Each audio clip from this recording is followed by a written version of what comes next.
Hello, my name is Hope. I'm a senior at the Central Florida Aerospace Academy and a volunteer here at the Florida Air Museum. I produced this video to give you an update on the progress of Skylab.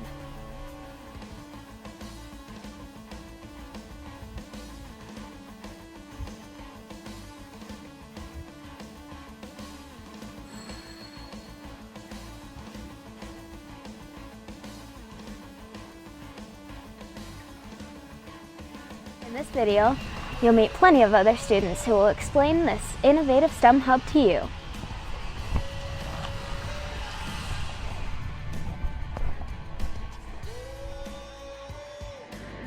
Hello, my name is Delaney Pottinger. I am 17 years old and I'm currently a senior in high school at the Channel Lakes Collegiate High School. I first fell in love with aviation by attending the Destination Aviation Summer Camp here at Sun and Fun in 2017. I applied for the James C. Ray Scholarship, which I soloed in November 5th, 2019, and I'm about to take my private pilot check ride. We are looking at Classroom 1. It is currently under construction, so we can't go out there. To the side is going to be Classroom 2, which is going to be a holographic room where engineers can bring their projects in and be turned into 3D models. And to my right is Classroom 5, which will have a hangar door to be able to pull aircraft projects into the classroom. Hi, I am Darion Hardy and we are at the Aerospace Center for Excellence on the Sun and Fun Expo campus. Skylab is 22,000 square foot addition to the Florida Air Museum, the official aviation museum and education center for the state of Florida. Christian Pena, an aerospace engineering major at the University of Florida. Welcome to Skylab at the Aerospace Center for Excellence. This classroom will contain a holographic 3D projector where students can walk on Mars, visit the International Space Station, inspire new dreams, and bring life to engineering projects. The new holographic room, I could have used that and manipulated this idea, how this arm works, just to visualize it in person and maybe change a few designs on functionality and how things work in a one-to-one scale. Spark of imagination is brought to life in this simulator lab. 3D printers bring projects to life here. This door brings full-size projects into the classroom. The Aerospace Center for Excellence engages 50,000 students annual. Skylab is the next chapter in evolution of ACES STEM ecology.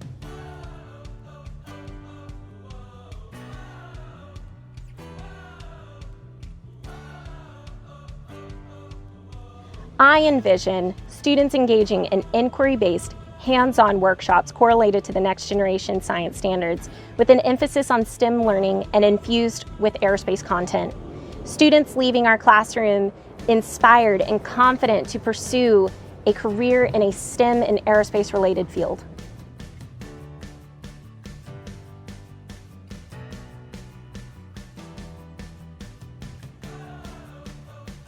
I envision teachers attending monthly workshops, providing them with the knowledge and resources to infuse aerospace into their lessons, leaving our campus with all the tools they need to implement those lessons in their classrooms, with the ultimate goal being to expose students to aerospace content so they will be excited about the opportunities available to them in the aerospace industry. Skylab serves an area of Florida that is defined as economically disadvantaged. Your name earns a place of honor on the wall for a donation of $1,000. The project is in the final stage of fundraising, but the most important part, this part where even all small donations can make a difference.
The spark of imagination is brought to life in this stimulating lab. More fulfilled learning opportunity with aviation. Building. An education center for the state of Florida. Oh my goodness. Can I get a little help? This is why I stick to editing. I can't get it. Ah, there it is. There. How's that?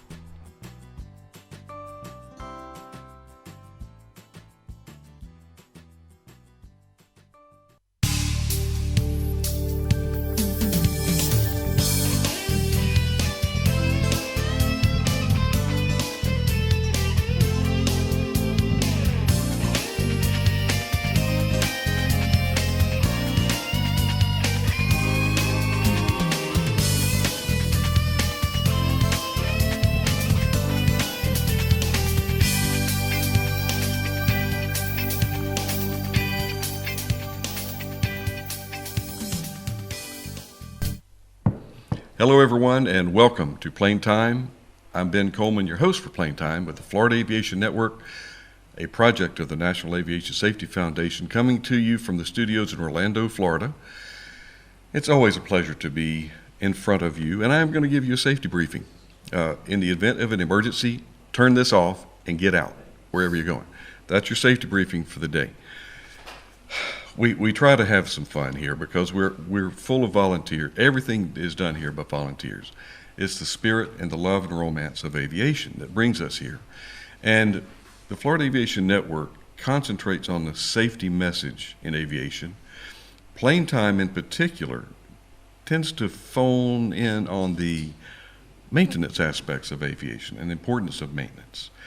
We do deviate from time to time because we're so fortunate to have with us a special guest from the Aerospace Center for Excellence. And I'm going to let him develop that because it's so dynamic. It's in constant evolution. So I want to make sure we get it right, and the only person that can help us get it right today is Mr. Ed Young. Ed?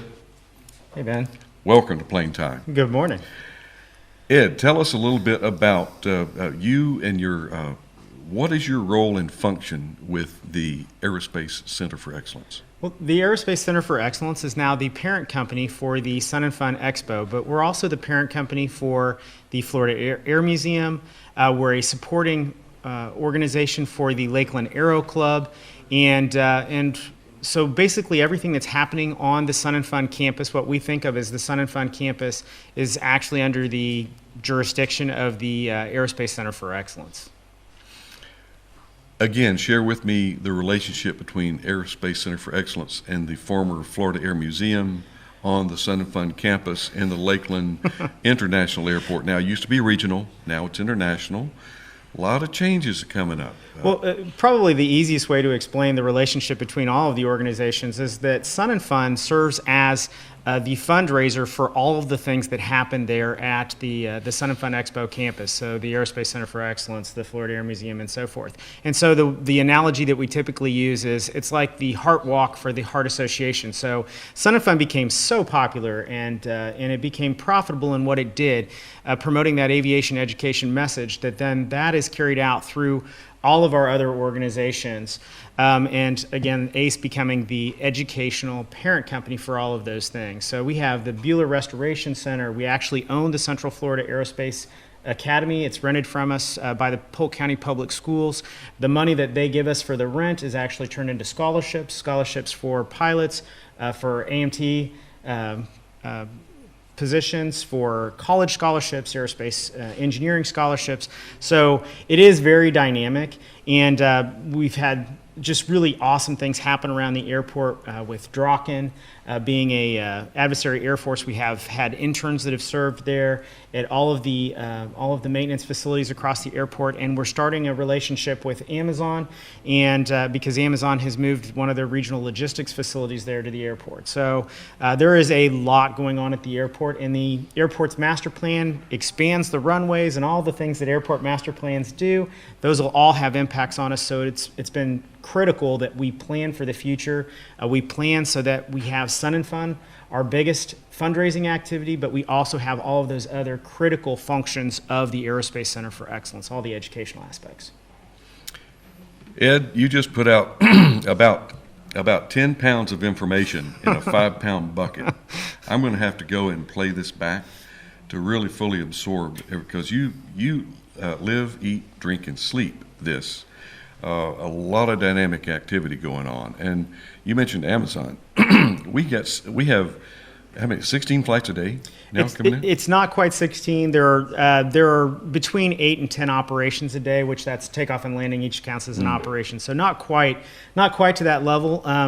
The interesting part, we had an air show this last weekend with the F-35s and the F-16s. It was our holiday family festival, and Amazon just fit into the show. They had 4 operations during the course of the air show, but it really indicates how it's going to work for Sun and Fun, that Amazon wants to be an active partner. They want to keep the Sun and Fun there. They want to promote those STEM activities, and the airport does as well. So we're doing absolutely everything we possibly can to integrate Amazon into the system. Amazon I think is going to be just a superior partner. And again, Ed, the Amazon seems to understand that they will receive some of the fruits of the fruition of this activity, because they're going to need people. They're going to need skilled workers. They're going to need skilled, talented, proven folks. And usually that involves a certification, and to where you have shown that you meet a certain standard. And it's so important to keep this in our area, in our local area. Is anything that is going on in Lakeland, could that be duplicated elsewhere? Well, and that's one of the functions that we really try to emphasize, is that people can come in and look at the model that we've created here, and they can take it all over the world.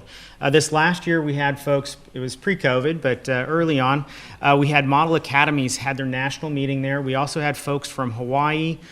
We've had folks from British Columbia, the Salt Lake City organization came in. Just the most recent one, Draken, actually brought down folks from North Carolina community colleges so that they can emulate what John's doing there with Travis, and so they can put that into their location, and they can produce folks for Draken in North Carolina. Okay, let's develop the ACE mission. Okay. And I'm sure you have a mission statement memorized. If you'll talk slowly, I might be able to comprehend it. But that's okay. We'll try. Our mission statement is really fairly simple. So the mission is to engage, educate, and accelerate the next generation of aerospace professionals. We believe that next generation of aerospace professional include not only the young people who are entering the profession, but anyone of any age that is becoming an aerospace professional.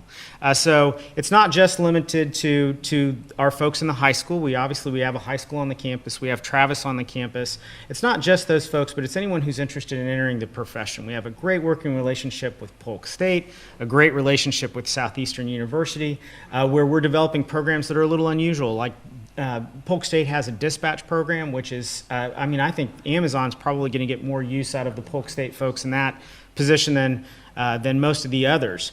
But the mission is to have that next generation available. And our vision statement is very simple as well. Our vision statement is a brighter future through aviation. And we introduce kids, we call it car seat to cockpit. We take children, we're actually teaching people how to put car seats in airplanes. So we take them literally, we want to introduce them to a positive concept of aviation at the very youngest age, encourage them in careers that are STEM-based, whether they choose to be a pilot, an engineer, work with robotics, or one of our top students from last year, she's actually becoming a veterinarian. It is that STEM understanding and STEM encouragement so that those folks, the next generation, can be developed in a positive aviation environment. So you're basically instilling the foundation for our youth to excel. And how do we make this available to as many youths as possible? Because sometimes people say, well, that's for the rich folks. Not so much. How do we blend this and make this available to the lay person? Well, and that's the great part about our program and the way our program works is that, many of our success stories are young men and women who would not have had a chance to do anything that required means. Because the school is paying us to rent the location, we turn that all into scholarships. 90% of that money that we receive from the school district becomes scholarships. So those scholarships are available for any Polk County resident or any person who attends CFAA. So that part is a great model for other schools to use around the country. But in addition to that, of all the things that COVID did in a negative way, they sure made us pivot in a positive way in terms of getting our message out. So we just completed our Steminar, which ordinarily would have been Classroom to the Sky, where we bring teachers to the campus and we do curriculum development for them so that they have aviation, time and space sort of examples so that they can take to their classroom, or history examples like Amelia Earhart. Usually that's what it looks like. We have 60 or so teachers that come to the campus and then they end up flying with the students. Well, we couldn't do that this year. Instead, what we did was Steminar, and we ended up having 70 teachers from around the country, 25 states, and 3 foreign countries. Puerto Rico and 2 foreign countries that were able to participate in that program. Our virtual summer camp this year, obviously we couldn't do the virtual summer camp. It is a unique camp, ordinarily Destination Aviation, where the students spend a week learning about aviation, and then they take the last day and they go to flight safety and they fly with the CFI, so they get their first time in a book. Well, we couldn't do that this year. Instead, we turned that into a virtual program as well, and we ended up having 90 students from across the country. In that case, we had 4 foreign countries, and the folks at the CAP chapter in Hawaii, if you're out there, hey, they got up at 4:30 in the morning so they could be live with us on our summer camp days. What we've had to do is pivot, and what we've found is that when we do pivot, we have more of a reach, and we're going to have an opportunity to influence more people. I think that's the kind of innovation that we're going to have moving forward. And the Skylab project that you saw a primer for, or the update for, I think that project is also going to introduce what we can do in STEM so that we can encourage more and more folks to be involved in STEM activities that are aviation based. Wow. Ed, have you ever been in air traffic control? No. I would love to just be behind getting a clearance from you someday. My problem is that when I was a certified flight, I am a certified flight instructor, and when to stop talking, because I like that last part where the student's ready to do everything on their own, and it's like, just stop. Because I find everything about what we do in aviation just absolutely fascinating. And so if I had a chance, I'd just talk about it all the time, and there's a lot trapped in there. So. Well, it just reminds me of a time when, way back when, and I think I was flying somewhere up around the New York area, and there was a controller, and he was just going at it. He was barking out a clearance and just barking and barking and barking. And I really did use something that I had heard before, and I'm going to plagiarize here, but a Philadelphia approach. Do you hear how fast I'm talking? Aztec 3. Well, that's how fast I can hear. Would you please repeat that clearance to where I can hear it? We'll just speed up your ability to comprehend then. So we'll just get a little practice in. We got to talk a little more. Here's another trick, that if a controller gets too quick on you, all you got to do is just kind of, as Aztec 3-1, we're a student pilot, need progressive in taxi instructions. You will not have a runway incursion if you tell them that you're a student pilot. Yes, they will indeed. give you point by point. The Skylab expansion there at the Sun and Fun campus, this has been a tough year. And a lot of folks are wondering, if it's so tough and they had to cancel Sun and Fun, and that's their primary breadwinner, and I've heard grumblings that staff cuts and money's tight, but here they are spending all that money on that building over there. Why don't they take some of that money and put it back in? Yeah, we had a very tough conversation with our board exactly on those lines. The problem with the money in Skylab is that, and it's not really a problem, it is dedicated money. So it cannot be used for any other reason whatsoever. And the other part is that a fair amount of it was anonymous or from volunteers who didn't know if they were going to come back. And so they gave us a check, basically, several of them, as they were leaving, and said, hey, look, this is my legacy towards Sun and Fun, being able to contribute in an educational facility. Well, so a big chunk of the money comes from the state of Florida, the cultural development grant. There is no other use that we can put to that money. And then all of the rest is dedicated funds that can't be used for any other purpose. So we had a very difficult conversation, a very thoughtful conversation about whether or not to push ahead or not. And where we were at in the process, we need to push ahead. The great part is that there are some aviation community members that stepped forward and offered a number of things. One of them that's going on right now, the James C. Ray Foundation offered to match every dollar that's donated, dollar for dollar. One of the other things that happened is that the CARES Act actually increases the amount of tax-deductible donation that can occur this year. And what people may not understand is James C. Ray, who's been one of the primary benefactors of this whole process, he made his money, the money that he uses for philanthropy now. Of course, Mr. Ray is gone, and Chuck Ahern and the rest of that group are just absolutely wonderful people in terms of trying to advance aviation. But he made his money through vaccines. He said that his life changed the day he sold an airplane. He became a responsible member of society. He had to depend on himself. And then he went out and he did these entrepreneurial things after World War II. And again, his money, when you think about it, being earned in the vaccine industry is a lesson for us that where the inspiration comes from isn't necessarily where the advance or the success is made. And so we think one of our kids that are going through these programs that are being inspired, we think that we're going to see some very positive outcomes from them, whether that's in aerospace or that's in, for instance, our student who's going to be a veterinarian. We think that that has the potential to have earth-shaking results in the end, because aviation can have that kind of an impact on people's lives. So that's why we pressed ahead. It was not an easy decision to make. Our staff is roughly half of what it was before the pandemic began.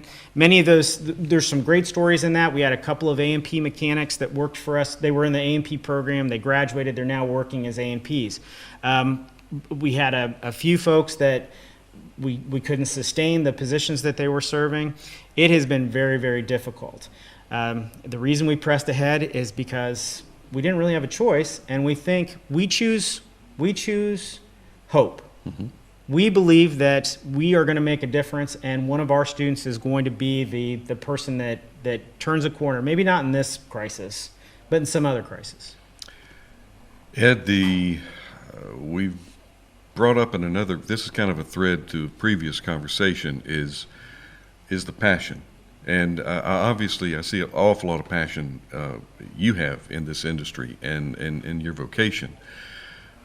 How do we maintain this ethic of, if you enjoy what you do, you never work a day in your life?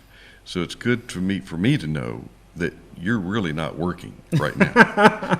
So there is still a fair amount of work in all this, and that's probably why the accelerated desire, especially right now, because there is this, all of the challenges, all the other challenges. Well, really, how important is aviation? Well, it's very important. How important is it, the space things? All of the things that have occurred with space recently, they're inspiring people. They are inspiring kids. They are inspiring us to make that next change. So how important is it? It's very important. So keeping that passion is important, but there is hard work here. It's not a matter of you can just come in and volunteer and your time is limited to, I do one or two activities and that's okay. You basically have to, especially what we've created there at Sun and Fun and with the Aerospace Center for Excellence, you have to be committed to it. You have to believe in it wholeheartedly because there are setbacks. There are going to constantly be setbacks, and so we have to continue to push. The vigor in your activities, I kind of remind myself of the vigilance of you and the youth, and you're a young guy, and I'm the old timer. I'm the vintage old timer here. Talk a little slower, walk a little slower, think a little slower, but we have always got to go back to, again, what brings us into this vocation, and what are we going to be doing to pull our folks out and get them off of the couch, get them out from behind the Game Boy, and to get them to the airport. Sweeping I'm not sure they floors. make the Game Boy anymore. No? No, I'm pretty sure. There we go. It's So- just a perfect example. Well, so one of the things that we really do on that campus is that we create projects that create that inspiration. One of the projects we have going right now is the Spirit of Lakeland, which is an aircraft it's a Zenith aircraft. It's obviously a kit-built aircraft. Zenith gave it to us when we opened the box. It was like the Christmas story because it had Fragile on the side, and for those that don't know what a Zenith is, I'm sure that there may be some producer somewhere can drop in a picture of a high wing. It is the tricycle 750, gear. the high wing. Okay, And it's a cruiser. light sport. And it's light sport. And the reason that we went with that is because we're working with Able Flight, which Able Flight has given over 100 scholarships for folks with disabilities to become pilots. And what we've said throughout this process is that if we help these people with disabilities become pilots, they're no longer people with disabilities, they're simply pilots. When you're talking to that Philadelphia approach controller, they can't see what you look like, and it doesn't matter. And they can't see what you're capable. They know that you have an FAA certificate to be a pilot. You're a target. Yes. You're a target. And as a target, you have some freedom that 90% of the population in the United States doesn't have. And so the kids have also gotten inspired from that too. One of our students who was in the video designed a instrument panel which is not attached to anything. It's basically on a TV mount, and that panel can be pushed to the side as the person in the wheelchair comes up to the aircraft, can push it to the side, can access the aircraft. The aircraft has hand controls. They have Able Flight has had successful pilots that are quadriplegics, paraplegics, and that's what we're doing. We're becoming the third location for Able Flight to be able to provide people with opportunities. That's what we do. When you see the kids working on it, the youngest person to pull a rivet on it, 3 years old. The oldest person, 98. Judge Green and Judge Green's great-great-great-grandson. And so you see the inspiration across the generations, and everybody who's standing in the room is inspired. Everybody who's involved in the project is inspired. It's a great project. You find things like that, and you keep pressing them forward.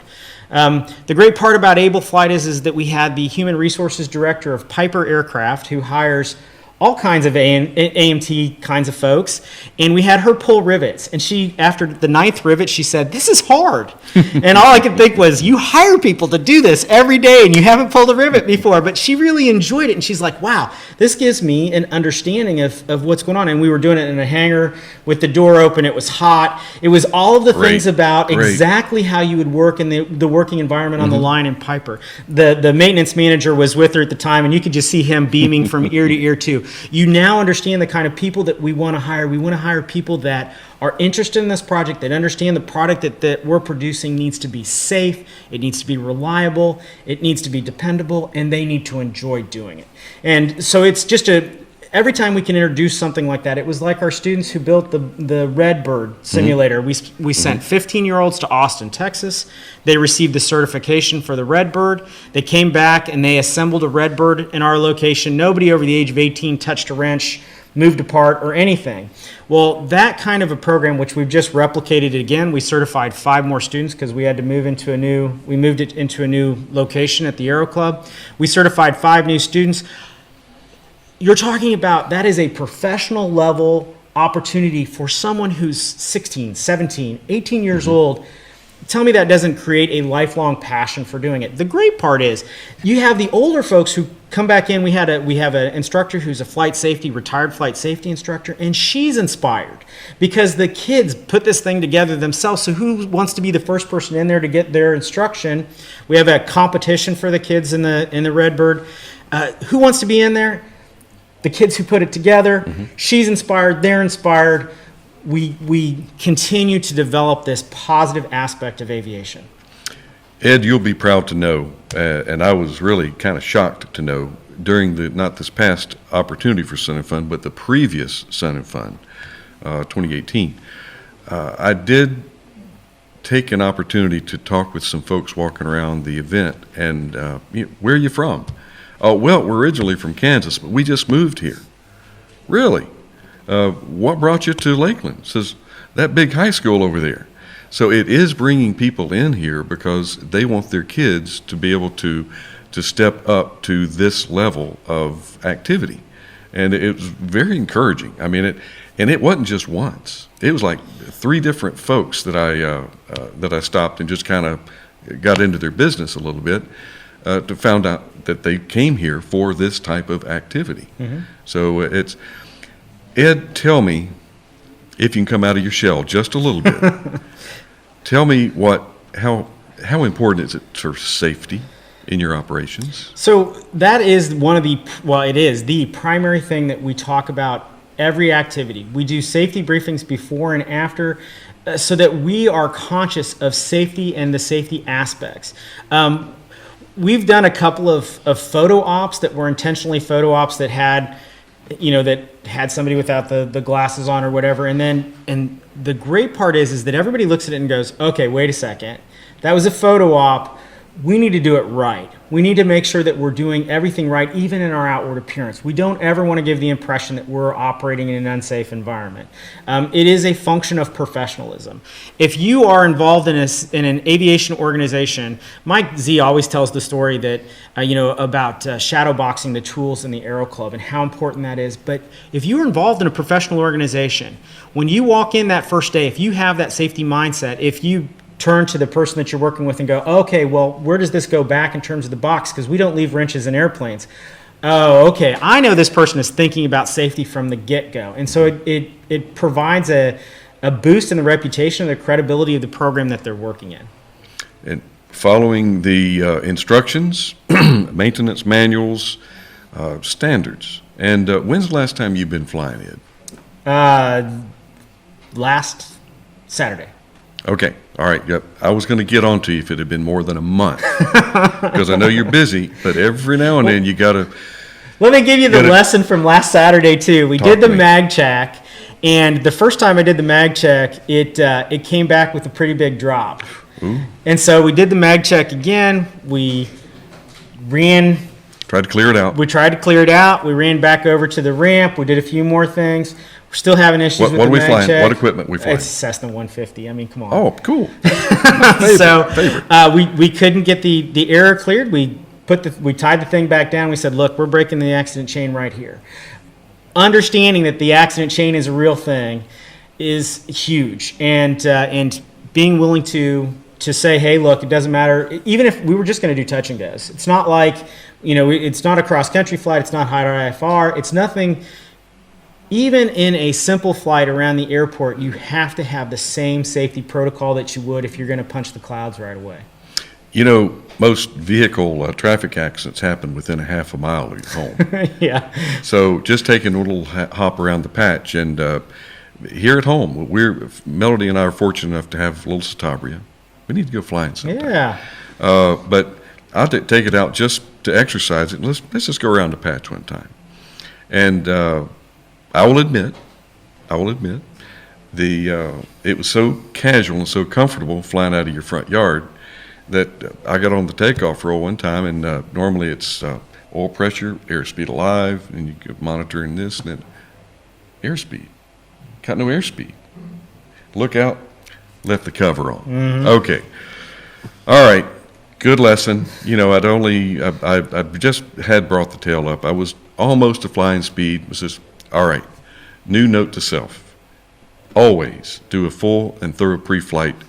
I don't care if you just go around the patch or go into Atlanta. Do a thorough pre-flight.